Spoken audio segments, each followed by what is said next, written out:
Firstpost reports from the world's second largest continent. Hello, I'm Alyson Grange. A very warm welcome from Durban, South Africa. We get you the news and the newsmakers from Africa.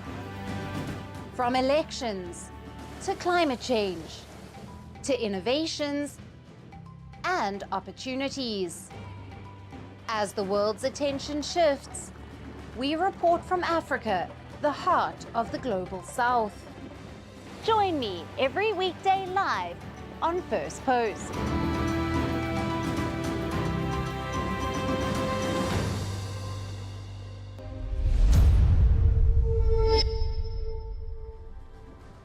Hello and welcome to Firstpost Africa, where we get you the top stories from the continent and from across the world. I'm Alyson Grange, coming to you live from Durban, South Africa. First, let's take a look at the headlines. Israel threatens to resume intense fighting in Gaza if hostages are not released by this weekend. This comes after Hamas indefinitely postponed the next round of hostage release, which was scheduled for Saturday. Ukrainian President Volodymyr Zelensky proposes an exchange of seized territory with Russia as part of any potential negotiations to end the war. Zelensky's remarks come as US President Donald Trump lays the groundwork for talks between Ukraine and Russia to halt the nearly 3-year war. Sudan Army rejects the UAE's proposal to enter into a ceasefire with the paramilitary RSF during the upcoming Ramzan season. The army accuses the UAE of backing the RSF and providing it with military and political support, an accusation rejected by Abu Dhabi. Uganda's former presidential candidate Kizza Besigye goes on a hunger strike months into his detention by authorities after he was allegedly abducted from neighboring Kenya. And thick smog engulfs Vietnam's capital Hanoi as it takes the top spot for the worst air pollution among global cities with an AQI of over 210.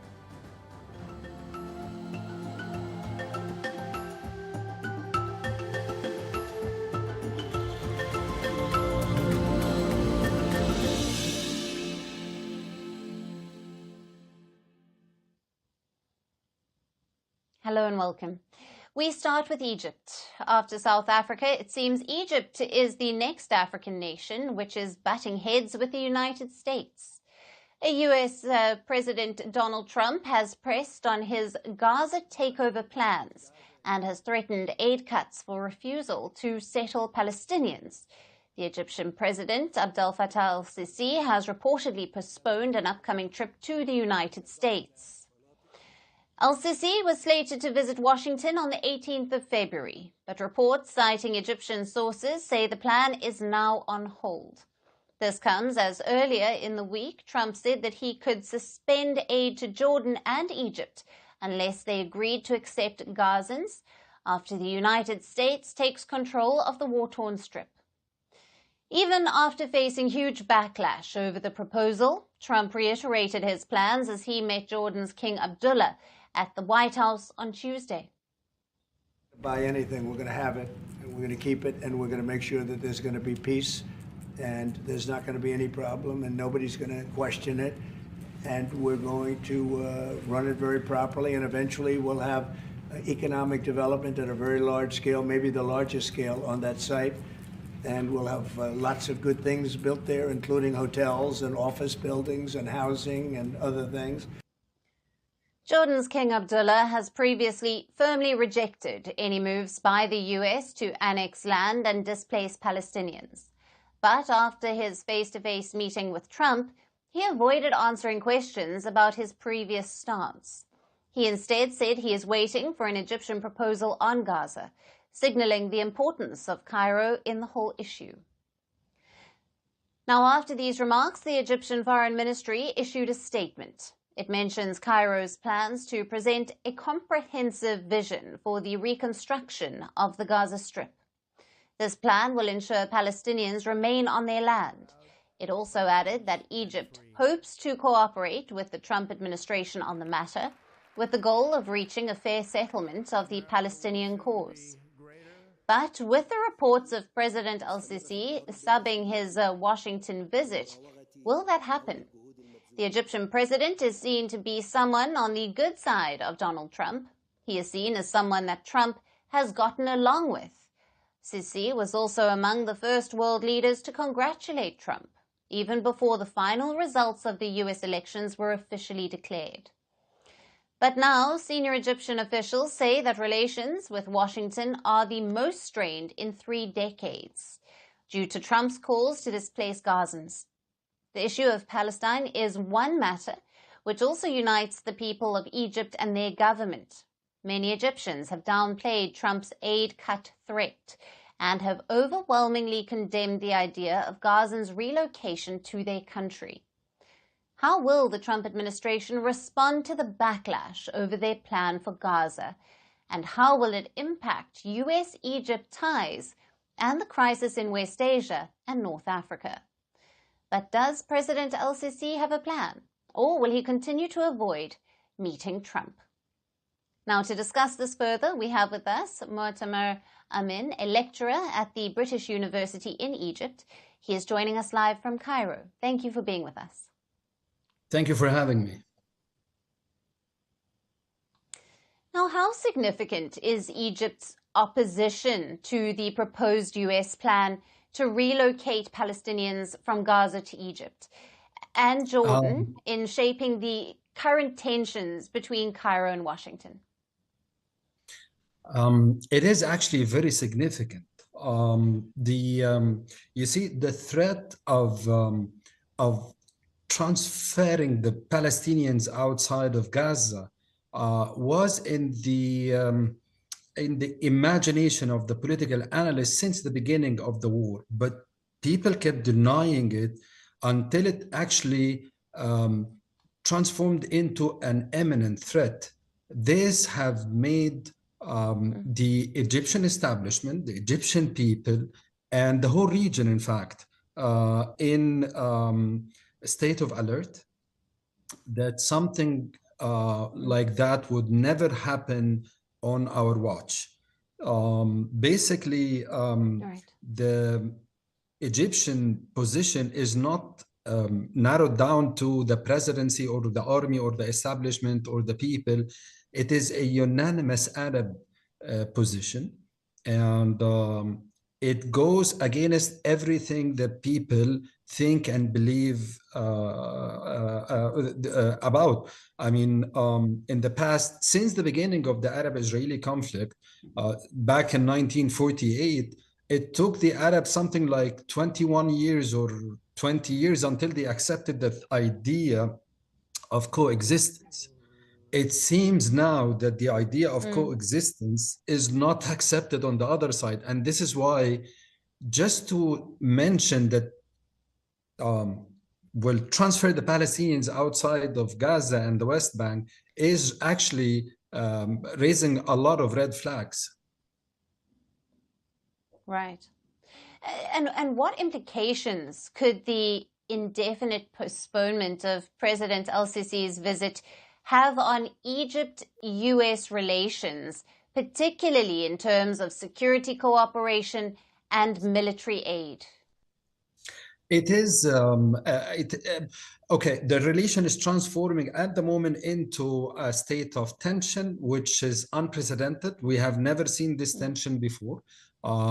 Even if you look back during the Iraq War in 2003, the Gulf War in 1991, whatever you would like to go back to, there was not this level of tension between the two countries. And it is significant because President Sisi decided not to go, postponed it until further notice. And we are waiting to see what will happen on a daily basis. You see, the press release coming and the press conferences coming from Washington on a daily basis is of escalating nature. Yes. And this is not helping. And I think it will turn into something significant.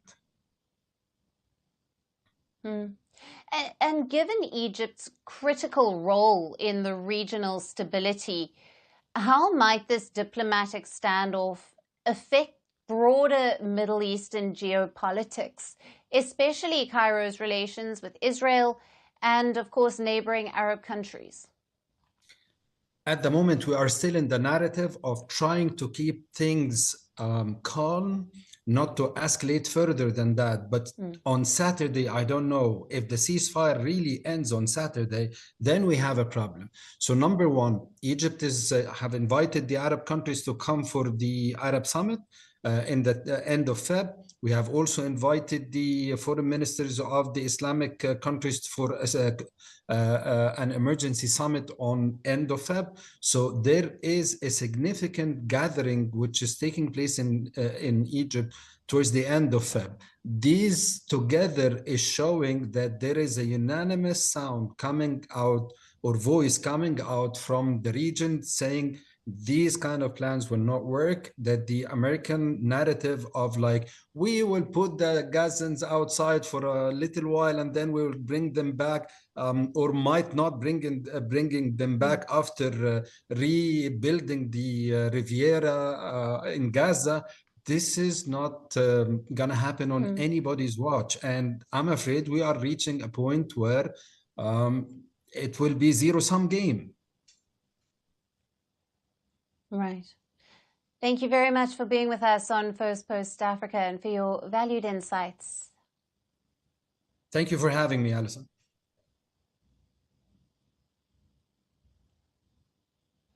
And from North Africa, let's move towards central part of the continent, where fighting has once again erupted in the eastern part of the DRC. This after nearly 3 days of a lull. Now, the Rwandan-backed M23 rebels have attacked the DRC army's positions in the South Kivu province.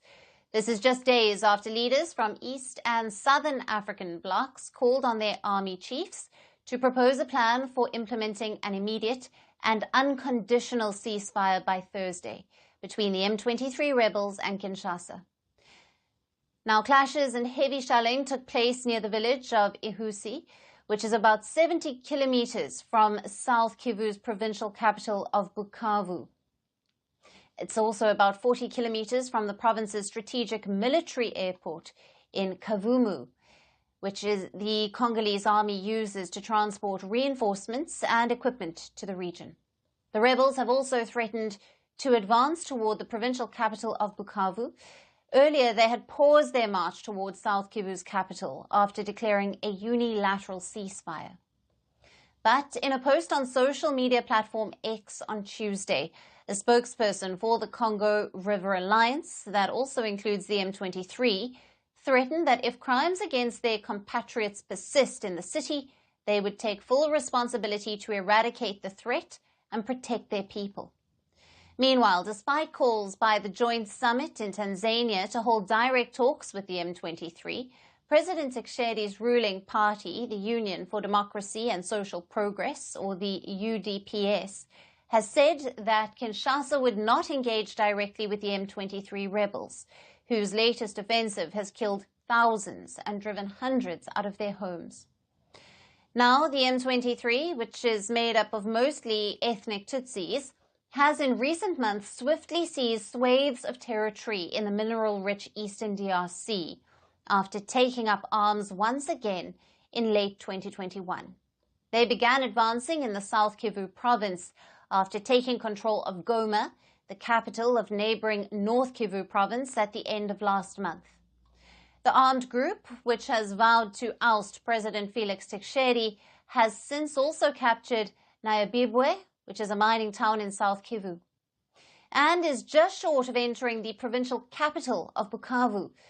Now, control over Bukavu would give full control of Lake Kivu to the M23 rebels and Rwandan troops. The city has been preparing for an M23 offensive for several days. Schools, shops and banks have been shuttered, and residents have begun fleeing the city, fearing an imminent attack. However, the Burundian soldiers, who are reportedly 10,000 in number and are in the eastern DRC to support Kinshasa, have allegedly tried to stop the M23's advances toward Bukavu. Moreover, these latest clashes come at a time when almost 300 Congolese soldiers are being put on trial in a military court in Bukavu for charges including rape, murder, and looting. The United Nations has reported that mass violations, including summary executions, gang rape, and sexual slavery, have taken place since the M23 advances began in eastern DRC in January. The UN has also said that Rwanda-backed rebels have forcibly closed settlement camps, leading to the displacement of more than 110,000 people in recent days. Now, this has worsened the humanitarian crisis in the region, where cases of cholera are also increasing.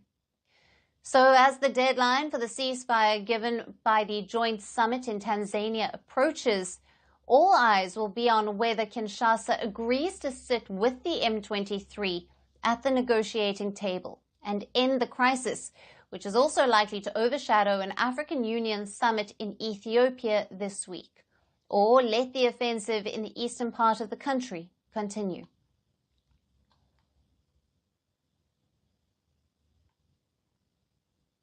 And now shifting our focus to South Sudan, which has been riddled with internal conflicts and problems. Now, the country's president, Salva Kiir, has fired his 2 vice presidents, as well as the nation's spy chief and several other ministers. In the latest reshuffle of senior officials in the government that was formed after a peace deal in 2018, Kiir has sacked James Eager, a veteran politician and general who had been the vice president since 2013, and Hussein Abdelbagi, an opposition figure who was in the position since 2020. Additionally, the president fired Akek Tong, who had been the head of national security for only 4 months. Now, the dismissals were announced in a series of presidential decrees read on the state broadcaster, where no reason was given for the drastic and abrupt move. The decree also announced that President Kiir had appointed Benjamin Bomel, a close advisor and ally who was sanctioned by the US in 2017 for alleged corruption, to replace one of the vice presidents. Now, experts believe Kiir's latest move to shake up the country's corridors of power is aimed at consolidating his power within the ruling party, ahead of the long-delayed elections which are expected to be held next year. Moreover, this is not the first time that the president has reshuffled the officials and appointed allies. Nearly 2 months ago, President Kiir fired the head of the country's military as well as the police chief. Now, this was after there were alleged disquiet within the army ranks, and he also fired the central bank's governor. In October last year, President Kiir dismissed his National Security Service head. In August of 2022, Kiir removed the finance minister and another central bank governor from their posts. Now, the latest move to fire the vice presidents and the spy chief comes at a time when speculations have reportedly grown in South Sudan that Kiir, who is 73 years old, may be preparing for an exit soon owing to health concerns. Bomel is allegedly seen as the president's first choice to succeed him if he is forced to quit, and this is despite the fact that South Sudan has 4 more vice presidents, some of whom are opposition leaders.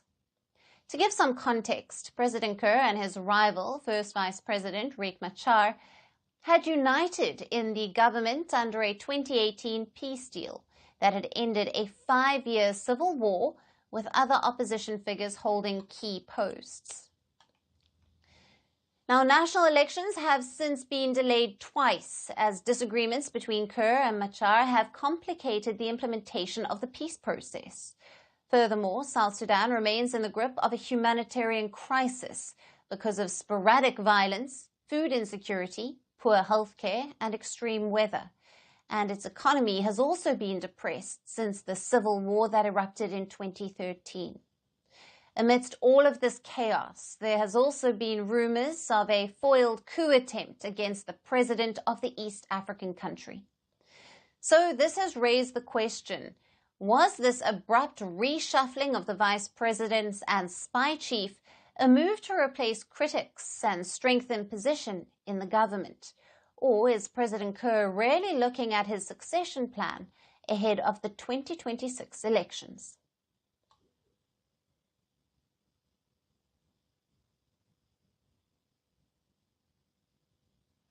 And for our last story, we are talking again about the Trump trouble for Africa.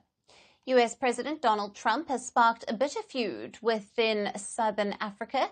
He has cut all funding to South Africa, alleging that its government is confiscating land of white farmers. Not just this, he has also offered white South Africans a resettlement offer in the United States.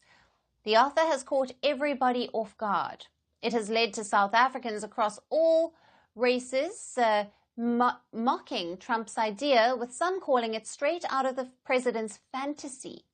Watch our next report to see some such reactions to Trump's South Africa proposal. It hasn't been a month since Donald Trump took charge as the new US president. But his first few days in office have been enough to send shockwaves around the world.